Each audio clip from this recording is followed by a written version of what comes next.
In the name of the Father, and of the Son, and of the Holy Spirit. Amen. Lord, in this holy season of prayer and song and laughter, we praise you for the great wonders you have sent us, for shining star and angel song, for infant's cry and lowly manger. We praise you for the Word made flesh in a little child. We behold his glory and are bathed in its radiance. Be with us as we sing the ironies of Christmas, the incomprehensible comprehended, the poetry made hard fact, the helpless babe who cracks the world asunder. We kneel before you, shepherds, innkeepers, wise men. Help us to rise bigger than we are. Amen.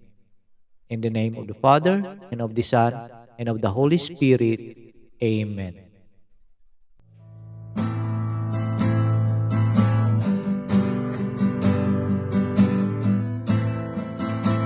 Sing hallelujah to the Lord, and sing hallelujah to the Lord,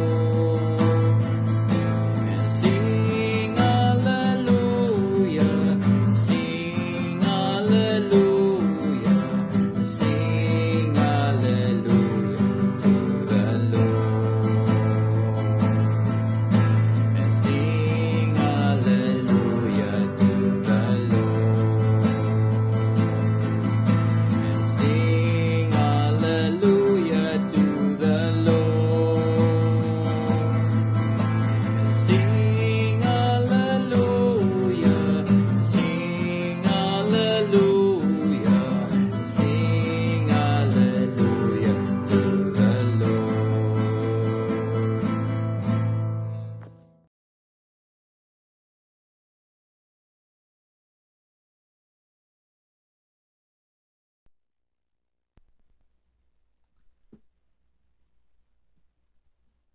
Ang mabuting balita ng Panginoon ayon kay San Mateo, Kapitulo 2, versikulo 1 hanggang 12.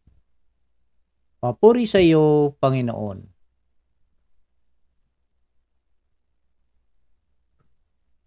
Si Jesus ay ipinanganak sa Bethlehem ng Hudiya noong kapanahunan ni Haring Herodes. Dumating naman sa Jerusalem ang ilang pantas mula sa silangan at nagtanong-tanong doon, nasaan ang ipinanganak na hari ng mga Hudyo. Nakita namin sa silangan ang kanyang tala at naparito kami upang sambahin siya. Nang mabalitaan ito ni Haring Herodes, siya ay naligalig, gayon din ang buong Jerusalem. Kaya tinipon niya ang lahat ng punong saserdote at mga eskriba sa Israel at itinanong sa kanila kung saan ipinanganak ang Mesiyas. Sa Bethlehem po ng Hudiya, tugon nila. Ganito ang sinulat ng propeta. At ikaw, Bethlehem, sa lupain ng Huda, ay hindi nga huli sa mga pangunahing bayan ng Huda, sapagkat sa iyo lilitaw ang isang pinuno na mamamahala sa aking bayang Israel. Nang mabatid ito, lihim na ipinatawag ni Herodes ang mga pantas at itinanong kung kailan lumitaw ang mga tala, at pinalakad niya sila patungong Bethlehem. Matapos pabili na ng ganito, humayo kayo at inyong hanapin mabuti ang sanggol. Kapag inyong natagpuan, ibalita agad ninyo sa akin upang ako ay makasamba sa kanya. At lumakad na nga ang mga pantas. Muli silang nangunahan ng talang nakita nila sa silangan hanggang sa sumapit ito sa tapat ng kinaroroonan ng bata. Gayon na lamang ang galak ng mga pantas na mangita ang tala. Pagpasok sa bahay, nakita nila ang bata sa piling ng kanyang inang si Maria, Lumapit sila at nagpatira pa at sinamba ang bata. Binuksan nila ang kanilang mga sisidlan at inihandog sa kanya ang dala nilang ginto, kamanyang at mira. Nang sila'y pabalik na, sinabi sa kanila ng Diyos sa pamagitan ng panaginip na huwag na silang babalik kay Herodes. Kaya nag-iba na sila ng daan pauwi. Ang mabuting balita ng Panginoon. Pinupuri ka namin, Panginoong Hesus Kristo. Isang mapagpalang first Sunday po ng taon, first Sunday of the month also, at Happy Epiphany sa ating lahat. At una na po sa lahat, ako po ay nagpapasalamat sa ating poong may kapal sa pagkakataong ito na ibinigay niya po sa atin upang tayo po ay bahagi ng kanyang mabuting balita. So, kamusta po mga kapatid? Ako po ay nagpapasalamat sa lahat ng ating na mga masugid na mga taga-subaybay, sa lahat ng ating mga subscribers, sa mga bago nating subscribers, sa mga bagong nakatuklas ng ating channel. Salamat sa inyo, sa mga nagsishare. Naway gabayan po kayo ng Panginoon para ipalaganap natin ang kanyang mabuting balita. So sana naway nakapagsimba tayo ng lahat mga kapatid sa araw na ito ng linggo, no? This is the day that our Lord manifest, no? At sa ating nabasa na ebanghelyo, so itong araw na ito ay tinatawag din na Three Kings, no? Tatlong hari. Pero sa ating binabasa, hindi binabanggit na hari, hindi mga pantas, no? In English, may sinasabi dito that's three magi's, no? Mago, no? Ang ibang salin nito. So, at ako'y ninilay-nilay sa ating gospel ngayong araw na ito. So sa nabanggit ko na kanina, ito po ay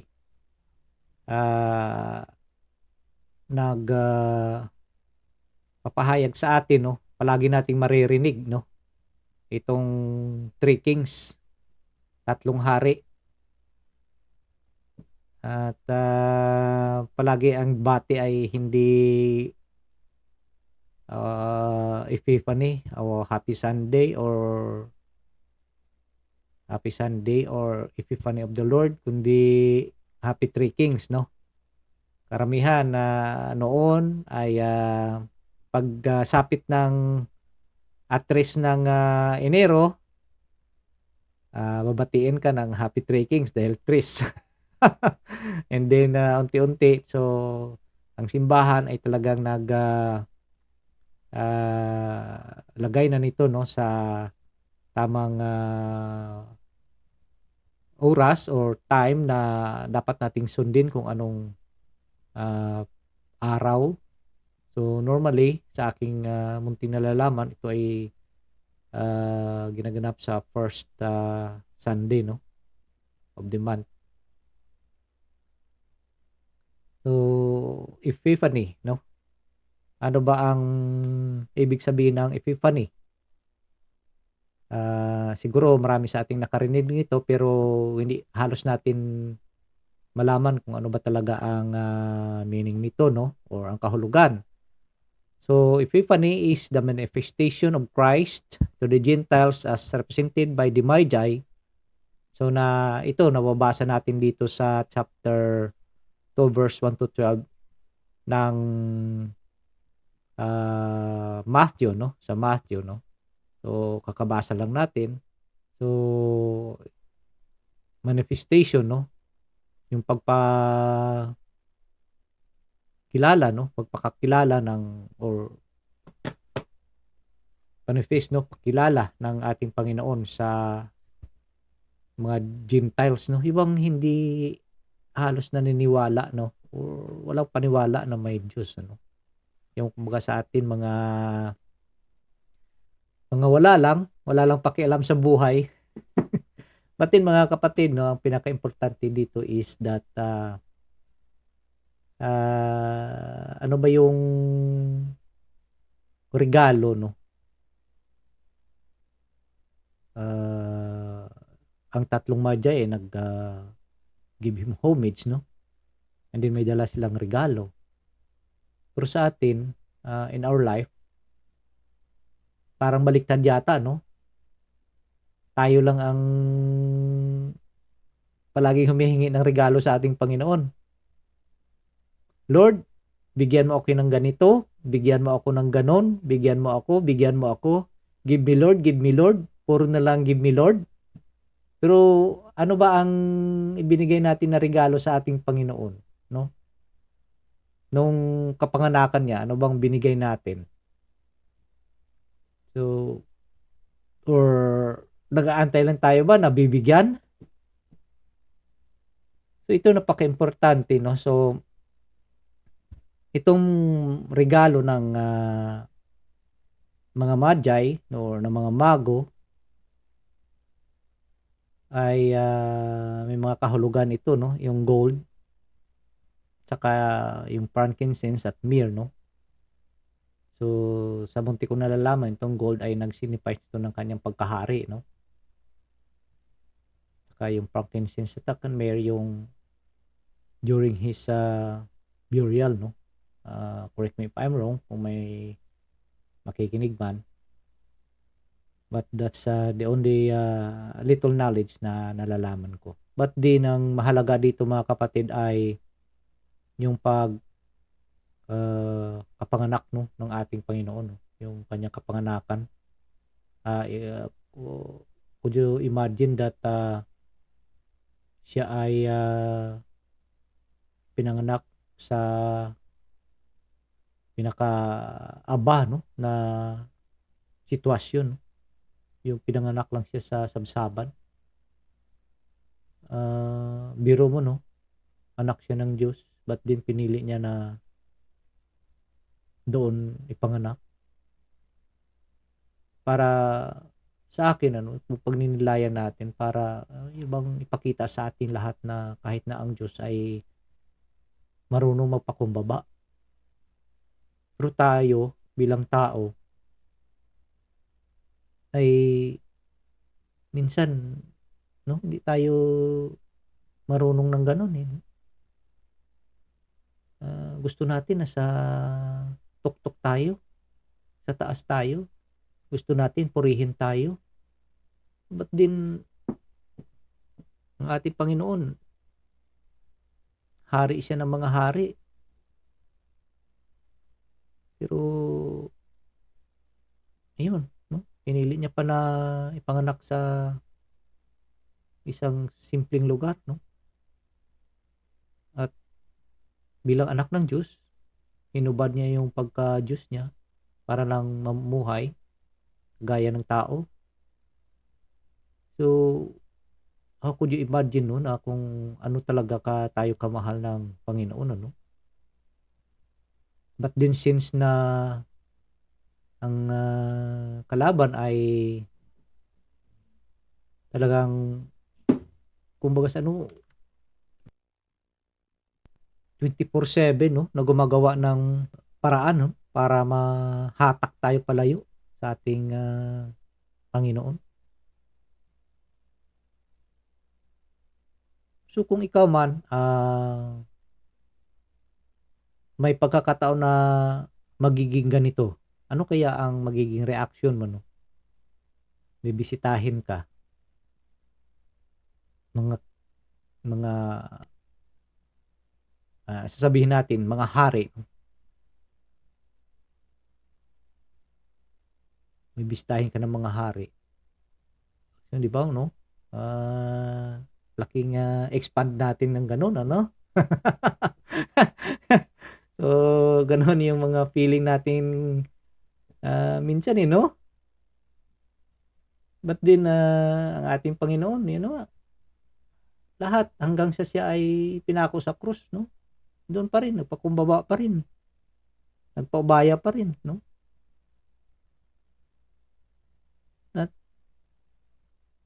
sa ating gospel, kung babalikan natin at babasahin, ay ito, no, si Herod, no, si Herodes, yung Herod. Pagkarinig niya na may masisilang na bagong hari, no, the newborn king of Jews, no, ayun,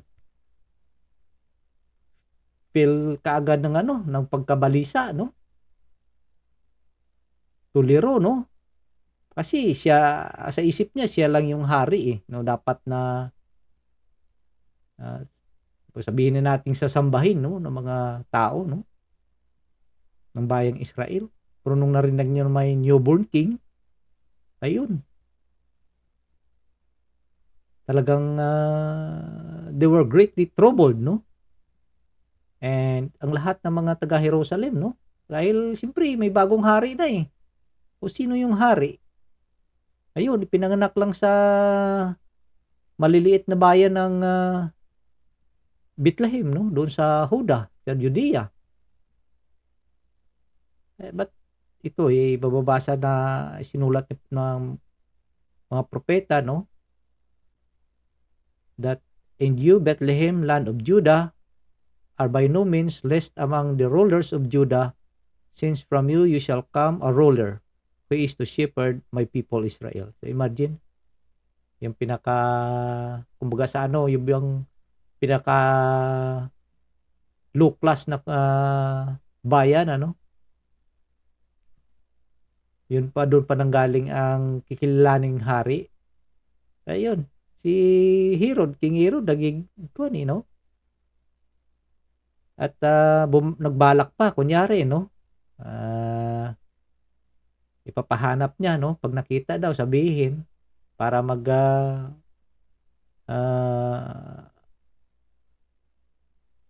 di siya, no? Give him homage, no? But din, sa totoo lang, yung pakay niya iiba, no? Kaya nga yung yung tawag nito, yung hindi na bumalik yung mga mago sa sa kanya. Ay anong ginawa niya? Pinapatay yung lahat ng mga sanggol, no? Yung mga bata na 2 years old below, no? Dahil sa galit niya. So sometimes yung tao ay hindi natin masabing ganun ang mararamdaman, but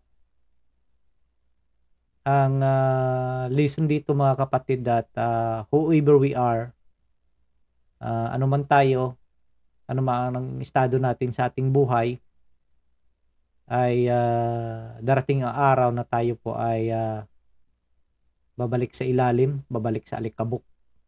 At lahat ng mga bagay na yan ay wala ring saysay, hindi rin natin madala yan, no? At minsan pinaghihinaan tayo ng loob dahil sa kulang ng pagtitiwala sa ating Panginoon. So sana itong araw na ito, no, itong ating gospel na nagpapahayag sa ating Panginoon bilang Hari, King of Kings, Lord of Lords. So sana naway dito sa ating mga puso, no, ang ating Panginoon ay ipanatili natin na magiging hari siya, no. Huwag nating pahariin doon yung kalaban, dahil minsan kunting dinig lang natin sa ating kapwa ay talagang hindi natin maintindihan yung feelings natin, nawawala tayo sa momentum, bigla tayong nagagalit o naiinis dahil sa sinabi. But din kung ang hari natin ay nandiyan sa puso natin, which is love and humility ang dala niya, no, ay siguro maiwasan natin itong mga bagay na ito. At hindi natin ito sometimes ma-avoid, but din pilitin natin, no, na huwag magpadala, no, sa silakbo ng ating mga damdamin. Panatili natin na sa ating isipan that even our Lord ay nagpakumbaba, ano, para lang ipakita yung tunay niya ng pagmamahal sa atin. Sa mga kapatid, nananaway ay may dala rin tayong regalo para sa ating Panginoon. Regalong punong-puno ng pagmamahal at regalo ng pababagong buhay, pagpanumbalik sa Kanya. Mga kapatid, ang ating ebanghelyo, ano bang kung ano sinasabi ko ng kanina, no? May mga meaning itong tatlong regalo na dala ng mga magi. So, yung gold, sinasabi ko na kanina, is a symbol of kingship, no, on earth. At yung frankincense o an incense is a symbol of deity, no, ng pagka-deity ng ating Panginoon. And yung myrrh, yung myrrh ay yung embalming oil, no, as a symbol of death. Yun yung ginamit, no, o gagamitin sa kanyang pagkamatay. And then kung atin lang pag nilay-nilayan, this three gifts is ibang nagbibigay sa atin ng pagmamahal bawat isa, no, na yung walang ibang mga material na mga bagay o position, no, na mabibili ng pera, no. So the important thing dito is yung pagmamahal, no, pag ibang magandang relasyon natin sa bawat isa. And then sa ating gospel, yung tala, yung nagga-guide, no. So sana naway, no, meron din tayong tala, no, na susundan, no, sa tamang landas ng ating buhay, no. Because minsan yung liwanag, no, naalala ko tuloy yung liwanag na sinasabi dito, yung bituin, no, yung kinukuwento ni Pismarome, no, dati na yung kumukutit-kutitap, no, yung bituin na kumukutitap yung buong pinupuntahan niya noon, no, ng mga ibang mga panahon na hindi ko lang mabanggit. Mamaya si kumpadre sabihin na naman niya yung doon sa kumukutitap yung ilaw na, no. But din sana naman itong, no, star na magga-guide sa atin ay makadala sa atin, ano, sa tamang landas, no, ng pamumuhay. Sundin natin yung tala ng ating Panginoon, hindi yung tala ng kalaban, no. Sa buhay natin minsan naliligaw tayo, napalihis tayo ng landas dahil ibang ilaw yung sinusunod natin. Minsan hindi nga ilaw, wala nga kahit na anong liwanag ang sinusundan natin. Namumuhay tayo sa kadiliman, no. There's light, no, in our life. So itong tala ng ating Panginoon na sinundan ng tatlong mago, para matuntun siya, sana ito ay magdadala din sa atin, no, para matuntun natin ang ating Panginoon at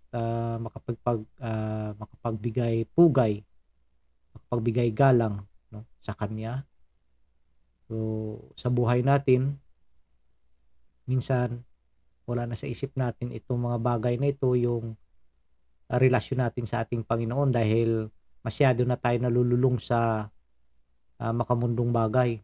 So but then sa panahon ngayon, itong panahon ng Epiphany or ng Pasko pa, sana naway ang tala na tumatanglaw ay siya po ang ating susundin patungo sa ating Panginoon, ang ating Panginoong Hesukristo.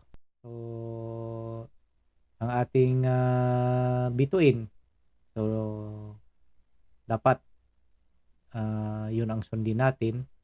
At ang ilaw ng tahanan, ng mga nanay. So, yung nanay din natin, ang nanay ng ating Panginoon, siya yung gumagabay din sa ating paglalakad, no? Para hindi po tayo ay matisod, no? Sa ating mga dinaraanan. So, mga kapatid, sana naway nakapagsimba tayo sa araw na ito at nakapagbahagi, no? O nakipag-partake, no, sa bangkitin ng ating Panginoon. So sana naway ang banal na Espiritu, ang mahal na Panginoong Hesukristo ay gagabayan po tayo sa araw-araw nating ng pamumuhay at ilayo po tayo sa anumang kapahamakan. At wag lang po nating kalimutan, no, na kumapit lang po sa patalim ang salita ng ating Panginoong Hesukristo. So sa muli, marami pong salamat at God bless us all. So, manalangin po tayo. Sa ngalan ng Ama, ng Anak, ng Diyos Espiritu Santo. Amen. Spirit of wisdom and understanding, enlighten our minds to perceive the mysteries of the universe in relation to eternity.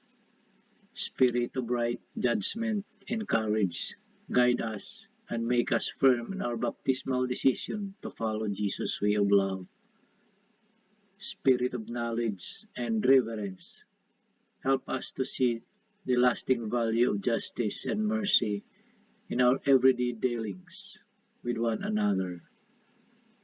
May we respect life as we work to solve problems of family and nation, economy and ecology. Spirit of God, spark our faith, hope, and love into new action each day. Fill our lives with wonder and awe by your presence, which penetrates all creation. Amen. Sa ngalan ng Ama, ng Anak, ng Diyos Espiritu Santo. Amen.